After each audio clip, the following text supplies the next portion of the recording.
Today we're going to reflect on the Pahārāda Sutta. This is found in Sutta Discovery, volume 45, chapter 18, SD 45.18. Pahārāda Sutta. The discourse to Pahārāda, A8.19. And the theme is the 8 wonderful qualities of the Dharma-Vinaya. Now the Buddha, we know from the suttas, is able to communicate with all kinds of beings. So, in other words, in early Buddhism, or Buddhism in general, we often talk of different kinds of beings. Of course, most of these beings, other than human beings and animals, we have not seen them. We do not even know whether they exist or not. So, on a very simple level, how shall we approach such an idea? Well, this is where we can speak in terms of literary license. Literary license means we can take these teachings as instructive literature. I mean, after all, we do read lots of literature books to educate ourselves, to entertain ourselves, and the suttas can be both entertaining as well as educating. In fact, one of the most important ways to understand the sutta is to treat it as literature, because the sutta is in fact Buddhist literature, and if we understand the nature of literature, we also understand how the teachings are recorded and presented in and should be interpreted in the suttas. We also should give allow some level of what's called religious imagination. In other words, in order to in the times of the Buddha, people have different kinds of beliefs. They believe in different kinds of beings. So we can say here that the Buddha began with those kinds of ideas and used them to teach what he has to teach the people, what he has to teach us. Thirdly, we can talk about scientific reality. In other words, we do not know what kind of other beings there are. Yes, we know there are human beings, we know there are animals, and we are still discovering various other strange new species. We still do not know whether there are other life form of human life elsewhere in other parts of the universe. But since the universe is so huge, and the earth is just a little mote, a tiny dot in this vast universe, can it be that there's only life on earth? So these are things which we should leave open, in other words. So coming back to the sutta, we should just kind of look at the sutta with an open mind, not to question whether, in this case, the asuras exist or not, but to find out what is the Buddha trying to tell us. So here we have this background where the Buddha is conversing with a non-human, an asura. An asura is a kind of a fierce demon, but here it doesn't appear to be fierce. He is one of those beings that delight in the great ocean. So here in other words, we have this discussion between the Buddha and someone who's experienced with a different dimension of life, so to speak. And yet they come to the certain agreement on the certain qualities of the great ocean, and the Buddha compares them with the qualities of the Dharma-Vinaya, the teaching and the discipline.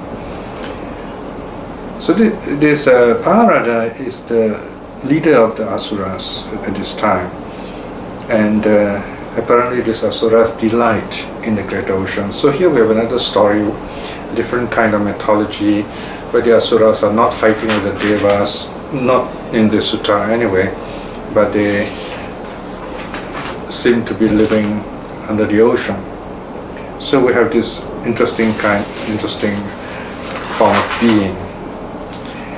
But what should interest us here is the 8 points of the ocean, or 8 qualities of the ocean, 8 qualities of the Dharma. So this is what we're going to look at. Now this translation has given you lots of notes to reflect on. Today I'll give you a kind of summary and some ideas which come to my mind as I reflect on the sutta with you. The translation is on page 186. The discourse to Pahārāda, A 8.19. At one time, the Blessed One was staying at the foot of Naleru's neem tree outside Viranja. Okay, so this is a place in northern India, and as usual, the Buddha is resting in the open in nature under a tree. And this is a neem tree, a very popular Indian tree, and this belongs to a yaksha called Naleru, or the name of the tree is Naleru, neem tree. Then Pahārāda, leader of the asuras, approached the Blessed One, saluted him, and stood at one side. So here we see other beings coming to see the Buddha. So they see the Buddha as non-violent, as a great teacher, and of course, according to Buddhist teaching, the Buddha himself has great power, so they are unable to hurt the Buddha. As Pahārāda, leader of the asuras, was standing thus at one side, the Blessed One said this to him. Right, so here we see a non-human coming to see the Buddha. He does not sit down like the other disciples. Normally after saluting the Buddha, if the Buddha is sitting, the disciple also would sit. But here, non-humans, even the gods and non-humans, asuras, they normally would remain standing for some reason. So, but there is this conversation that's going on. So, this asura is standing there, and the Buddha, being what he is, he's not going to have small talk. Whatever he says is going to be Dharma, it's going to be valuable to us, helpful to us. So he asked a question.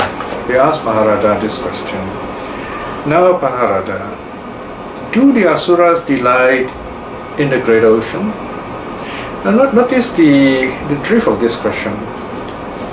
It's obvious that the Buddha knows that the asuras do kind of delight in the ocean, they live there, this asura especially. So it's asking a kind of a leading question, if you like, to save time. And the Buddha has a purpose in asking this question, because he knows how Pahārāda is going to answer. In a sense, you might say the Buddha kind of knows what he's going to say, more or less. So Pahārāda is quite respectful here, because he replies by calling the Buddha Bhante. He says, Bhante, the asuras do delight in a great ocean. So here the Buddha is confirming a fact that is well known. Then the Buddha continues, now Pahārāda, how many strange and wonderful things about the great ocean do the asuras see, on account of which they delight in it? Right, so okay, the Buddha says, you asuras really enjoy the ocean. What are the things that in the ocean that you enjoy? So now the asura speaks first. He says, there are 8 strange and wonderful things about the great ocean, seeing which the asuras delight in it. What are the 8? 1. The great ocean, Bhante, slopes gradually, slides gradually, inclines gradually, not abruptly, like a precipice, right? Here, generally speaking, of course, right? So generally speaking, the ocean slopes gradually, deepens gradually. At least, I suppose, in the Indian Ocean. So this is the first wonderful quality, right? The second quality, says Pahārāda, furthermore, Bhante, the great ocean is by nature stable. It does not overflow its margin. Alright, at least in the perception of the asura, the ocean is stable. In other words, the ocean is always there. You can high tide, low tide, but the water remains in the ocean. So it seems, right? Of course, apparently at that time, they did not experience tsunami, things like that. Okay, so if you look at the ocean, as far as the whatever may occur with the ocean, to the asuras, it's always stable. The water always gets back into the ocean. But the third quality, furthermore, Bhante, the great ocean does not associate with the dead, a carcass. Whatever is dead, a carcass, the great ocean quickly carries it to the shore, washes it onto the land. Right, so here again we know it's another interesting characteristic of the ocean. When a ship wrecks, the debris of the ship, or what I call jetsam and flotsam, they all kind of somehow, sooner or later, go back to land. So this is something which the asuras thought is very strange and interesting. Now, quality number 4 is furthermore, Bhante, all the great rivers, that is to say, the Ganges, the Yamuna, the Acharavati, the Sarabu, and the Mahi, upon reaching the great ocean, lose their former names and gotras, or origins, if you like. They're losing their former names and gotra, come to be known simply as the great ocean. Okay, so this is another interesting quality which Pahārāda says. You have all kinds of rivers. Suppose it's an Indian asura, so he knows only the Indian rivers, and he says all these huge rivers, they flow into the great ocean, but then they lose their name. The waters are no more called the Ganges or whatever, they're simply called the great ocean. The fifth quality, furthermore, Bhante, despite those streams that flow into the great ocean and the showers that fall from the sky, there neither is manifest decrease nor fullness of the great ocean. In other words, okay, this is observation of the asura. We are not bringing in scientific measurements and so on. We're just saying an observation by a natural being, right? So this asura observes the ocean and says you have water coming from the sky, water from the rivers, falling into the ocean, filling up the ocean, and yet the ocean doesn't overflow. Of course, today we understand the nature of the water cycle. First of all, we talk about convection currents, we talk about evaporation. So the ocean seems to be stable, give and take. The nature, cause of nature, if you like. I mean, we do have high tide, low tide, and the water level going up and down. We know now, for example, the polar caps are melting and the water level is rising. The ancient Indians were not aware of these things, or they were not really bothered about these things. Or at that time, they did not have such problems. So all these things we have to kind of allow for them to, just like put them aside for a while to understand what this story, this teaching is about. Now number 6 is very interesting, quality 6. Furthermore, Bhante, the great ocean has only one taste, the taste of salt. Wherever you go, that's what it is. The sea has this interesting single taste, it's a salty taste. So this is a wonderful quality to this asura leader. Point number 7, characteristic number 7, Pahārāda says, furthermore, Bhante, the great ocean has many treasures. Okay, here the word ratana, usually we translate ratana as jewel, but here we have to translate as treasures, depending on the context. Yeah? Diverse treasures. In it there are these treasures, that is to say, pearl, crystal, beryl, conch, quartz, coral, silver, gold, ruby, cat's eye. Okay? Of course, some of these treasures are sunken treasure. The ancient Indians, corals is regarded as precious too because it's difficult to get. So there's the underwater treasure. Of course, nowadays we would say there may be oil under the sea and so on. So that also is regarded as a precious natural resource, even gas and so on. And quality number 8, the last one, says Pahārāda. Furthermore, Bhante, the great ocean is an abode of great or gargantuan beings, huge beings living in the ocean. In it there are these beings, that is to say, the Timis, the Timingalas, the Timi-Timingalas, asuras, nagas, Gandharvas. There are in this great ocean beings 100 yojanas long. Okay, 1 yojana.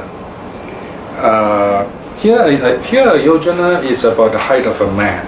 Okay, so 100 yojana would be like, say, 600 feet long, and then 200 yojanas. Okay, 1,200 feet, 300 yojanas long. Okay, 1,800 feet more or less. Yeah? And 400 yojanas long, 500 yojanas long. In other words, there's a huge kinds of beings underwater. Again, here you have to give some allowance. The Indians have not actually didn't have submarine in those days, so this is the Indian imagination, where they talk of how do they know these things? The sailors have traveled, they have seen big, maybe whales and strange creatures, so and octopuses and so on, right? So from there they have this general idea that there are huge big animals, and they give different names to reflect the size and the length of these animals. So you have the Timis, Timingala, and so on. Okay? Even the names are sometimes spelled differently to show that there is not much certainty over what kind of beings it's about. They're huge, gargantuan underwater submarine beings. So these are wonderful creatures under the water. So these are the 8 strange and wonderful things that asuras delight in regarding the ocean. Now here, the Buddha, of course, you might say, knows all this. And the interesting thing is, this asura brings up 8 points, and the Buddha, to connect with this, says, oh, well, there are also 8 strange and wonderful qualities of the Dharma-Vinaya. So here we see the Buddha speaking the language of the audience. He's going to make this asura interested in the Dharma, at least think about it, at least feel, wow, the Dharma is very interesting. So he's a great teacher. The Buddha is a teacher who is able to use different approaches to teach the audience. So what are the 8 qualities similar to the ocean, the 8 qualities of the Dharma-Vinaya which are similar to the great ocean? In fact, the Buddha is going to use those very same 8 points which Pahārāda presented. So, the first one, Buddha says, section 11, Pahārāda, just as the great ocean slopes gradually, slides gradually, inclines gradually, not abruptly like a precipice, so too Pahārāda, in this Dharma-Vinaya, the training is gradual, the task is gradual, the way is gradual. There is no sudden penetration of final knowledge. Okay, there you are. This is a very important teaching. In Buddhism, notice the very first point here. The Buddha says the Dharma way is gradual. What does this mean, gradual? The 3 trainings. We begin by keeping the precepts, which is the basis of spiritual training, and the precepts. We train our body and speech, which become the harmonious harmony of body and speech become the basis for mental training, which is number 2. Both of these become the basis for wisdom training. So it's gradual in that way. And awakening also comes gradually, like a fruit ripening. Of course, the moment of awakening seems to be abrupt, but only seems to be abrupt. So notice in early Buddhism, we do not talk of sudden awakening, sudden enlightenment. These are the later imaginations of other people, unawakened teachers who do not know the suttas. That is why it's very important for us to know the early suttas so that we do not end up talking to ourselves, simply giving our views, and which are wrong views, which are not very helpful at all. So the Buddha says the Dharma-Vinaya slopes gradually. Number 2, Pahārāda, just as the great ocean is by nature stable, it does not overflow its margin, so too, Pahārāda, I have prescribed training rules for my disciples, which they would not transgress even for life's sake. Right, so these are the true disciples, these are the savakas, not the conventional monks, but those who have attained stream meaning above. So they are by nature stable. The word stable is, another word is thera. So the word thera means elder, it also means elder monk, someone who is stable. So the disciples, the stream winners, and all the other saints, they are all stable in the sense they will always keep to the Buddha's rules. They will never break the rules, even if it means they will lose their life in keeping to the rules. Of course, this does not mean that it's okay for the non-sravakas, the people who are not awakened, monks and nuns who are not awakened, to break the rules. So they too should keep to the rules. And if they do that, then they are regarded as, to that extent, as stable too. The idea here is to remember the reason, the purpose of our practicing the Buddha's teaching, practicing the Dharma, why we have become monks and nuns. And if we forget that, then we are wasting this wonderful opportunity to free ourselves from suffering. Instead, we continue to create bad karma if we break the precepts and face the very negative consequences of those actions. Now the third quality, the Buddha says, Pahārāda, just as the great ocean does not associate with the dead, a carcass, whatever it is dead, a carcass, the great ocean quickly carries it to shore, washes it onto land. So too, Pahārāda, the Sangha does not associate with a person who is immoral, of bad character, of impure and suspicious conduct, secretive in deeds. Not a recluse but pretending to be one, incelibate but pretending to be celibate, rotten to the core, lustful and filthy by nature. The Sangha communes not with such a one, but having quickly assembled, it expels him. Even though he sits in the middle, even though he sits in the midst of the Sangha, yet he is far away from the Sangha, and the Sangha is far away from him.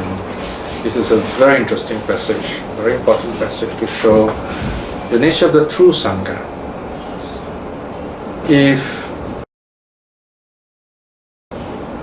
we break the rules, or we become career monks and nuns, if we earn salaries, we use money, we break the precepts, then we have fallen off the elephant, as Buddha Gosha says. We have no more communion with the Sangha, we are no more members of the true Sangha. In other words, we're just wearing a fancy dress, if you like. We don't have to become monks and nuns if that's our aim in life, to earn a living. We can always be a lay person and earn a living and work and still do some study the Dharma and do Buddhist work. But if we become monks and nuns, we're going to renounce the world, to practice the teachings in this life itself so that you awaken in this life. That is what it's all about. So we should not misuse this wonderful opportunity that Buddha has given us to train ourselves in a proper way and to respect the different ways of approaching awakening. Then quality number 4, the Buddha says, Pahārāda, just as all the great rivers, that is to say the Ganges, the Yamuna, the Acharavati, the Sarabu and the Mahi, upon reaching the great ocean, losing their former names and gotra or origins, come to be known simply as the great ocean. So too, Pahārāda, when these 4 classes, the Kshatriyas, the Brahmins, the Vaishyas, the Sudras, having gone forth from the house into the homeless life in the Dharma-Vinaya proclaimed by the Tathagata, by the Buddha. They abandon their former names and gotras or lineages and are simply known as Sakyaputta recluses who are sons of the Sakyas. In other words, it's like they now have the same parents, they belong to the same family, they're one family. Of course, here the Buddha mentions only the four main classes, because that's what is the predominant practice in the Buddha's time. There are other non-classes, right? So in other words, even though an outcast or outclass, when they become monks and nuns, and they too all attain the same level, social level, all the other monks and nuns. It's a very important quality of the Sangha. Of anyone from any class or no class, leave behind all their social class and status. And this is the true spirit of the Sangha. So this is something that we today must remind ourselves, not to be caught up with status, wealth and power, and forget the Buddha's teaching. If we forget, then we are going to get into a lot of trouble. We will be successful, but that very success will be our own downfall. So we have to be very careful not to forget the Buddha's teachings, the basic idea on how to do Buddhist work, and to read this sutta list. Characteristic number 5, the Buddha says, Pahārāda, despite those streams that flow into the great ocean and the showers that fall from the sky, there is manifest neither decrease nor the fullness of the great ocean. So too, Pahārāda, many monks attain the nirvana element without residue. Neither the decrease nor the fullness of the nirvana element is evident. So here the Buddha says, many countless monks and nuns awaken to nirvana, enter nirvana, so to speak. We can use that sentence. But nirvana is never full, because it's just a way of talking. Nirvana is not a place. Nirvana is like the fire has gone out, it has gone nowhere. So it's never full. It never overflows with beings. So this is a kind of an allusion to the final goal of Buddhism. Now the 6th quality. Pahārāda, just as the great ocean has only one taste, the taste of salt, so too, Pahārāda, this Dharma-Vinaya has only one taste, the taste of freedom. Right? So here, the word taste, rasa. Okay? First meaning is physical, meaning the action of the tongue, but the Buddha elevates the meaning of rasa to a high level, taste, in a figurative sense. This often happens. You often see this kind of approach where the Buddha raises the meaning of a worldly term to a spiritual level. One of the most famous cases is that of Angulimala, where the Buddha tells or rather Angulimala is unable to catch up with the Buddha, who was trying to kill the Buddha. He tells the Buddha to stop. Then the Buddha says, well, I have stopped, you have not stopped. So Angulimala got confused because, well, to Angulimala, stops means you stand still, right? So the Buddha said, yeah, I have stood still, I have stopped killing, but you are still killing. So in that sense, you have not stopped. So you can see the switch from the worldly dimension to a spiritual dimension, and that kind of wakes Angulimala up to true reality. Because here it appears to be abrupt, sudden.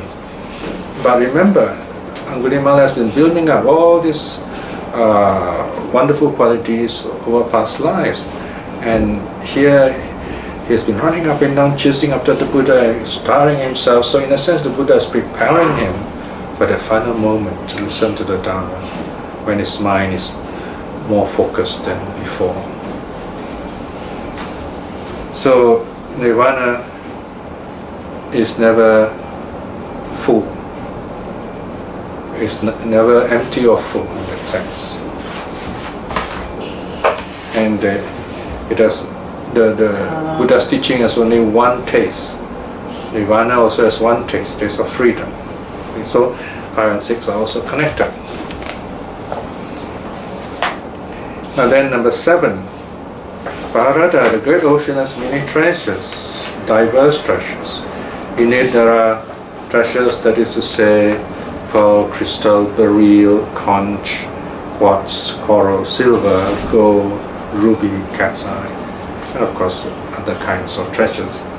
So too Pahārāda, this Dharma-Vinaya has many treasures, various treasures. Here there are these treasures, that is to say, okay, now the Buddha mentions what we know as the 37 limbs of awakening, or the famous 7 sets, the 4 focuses of mindfulness, the 4 right strivings or 4 right efforts, the 4 paths of spiritual success, the 5 spiritual faculties, the 5 spiritual powers, the 7 awakening factors, and the Noble Eightfold Path. So these are the 7, call it the 7 things, a set of 7 teachings, which is a kind of, it's an overview of the Buddha's teaching. So these are the 7 jewels, 7 treasures, if you like. You can study any of this, right? You will have this same effect, leading us to awakening. And finally, the last quality number 8, the Buddha says, Pahārāda, the great ocean, is an abode of great beings, or gargantuan beings. In it there are these beings, that is to say, the Timis, the Timingalas, the Titimingala, Timingalas, asuras, nagas, Gandharvas. There are in this great ocean beings 100 yojanas long, 200 yojanas long, 300 yojanas long, 400 yojanas long, 500 yojanas long. So too, Pahārāda, this Dharma-Vinaya is the dwelling of great beings, right? So even in the Sangha, in the Dharma-Vinaya, you have great beings. So here the Buddha is talking about the noble Sangha. And who are these great beings? Here there are these beings, that is to say, stream winners, and those practicing for the realization of the fruit of stream winning. Non-returners, and those practicing for the realization of the fruit of one's return. Non-returners, and those practicing for the fruit of non-return. Arahats, and those practicing for the fruit of arahathood. So here you have what are called the 8 individuals, the 8 kinds of persons. You have 4 full-fledged saints, and then 4 they are going to become those saints. It's like graduate, undergraduate. And if you remember in the reflection on the Sangha, there's mention of the 4 pairs of individuals, the 8 individuals, right? The 4 pairs of persons, the 8 individuals. 4 pairs of persons, these are the 4 pairs of persons, right? There are 4 pairs here, and in each pair there are 2, so total are 8 persons. So this is a good reference to remember to explain those 4 individuals mentioned in the reflection of the Sangha. So the sutta finishes there, and the Buddha says, well, Pahārāda, we have these 8 wonderful qualities of the Dharma-Vinaya, just as the ocean too has 8 wonderful qualities. So this is a beautiful reflection on the Buddha's teaching, on the Dhamma, if you like. And it also reminds us on how to approach the Buddha's teaching, how to practice the Buddha's teaching, how to teach it also. So this is a sutta worth reflecting on, like any other sutta. So do spend some time on this, reflecting, especially the second part where the Buddha mentions both the qualities of the ocean and the qualities of the Dharma-Vinaya. Now we will close this with a short reflection. There is always something beautiful in the suttas, something surprising in the suttas, if we care to look. As long as we keep an open mind, if we are not distracted by the world and the wrong ways of some teachers and wrong views of others, to look into the suttas for ourselves and to find out the meaning of the suttas through our own practice, especially of meditation. We will see the Dharma as a very unified and coherent teaching and liberating teaching with wonderful qualities that bring us great joy. Reflecting in this way, it's wonderful good karma. With the power of such karma, may we be blessed with all the blessings that we need to live in this world happily and to practice the Dharma and to teach it.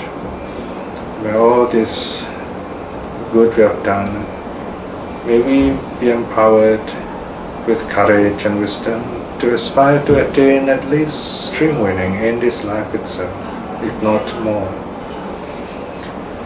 In this moment of peace too, let us send out our loving kindness to all those who have been kind to us and helpful to us, people we have cared for, people who have cared for us, that they may be well and happy. And to those whom we have lost, and those who have lost touch with the Dharma, and those who have no idea of the Dharma, may they see the Dharma in this life itself and be well and happy. May all beings be well and happy. Sadhu, sadhu, sadhu.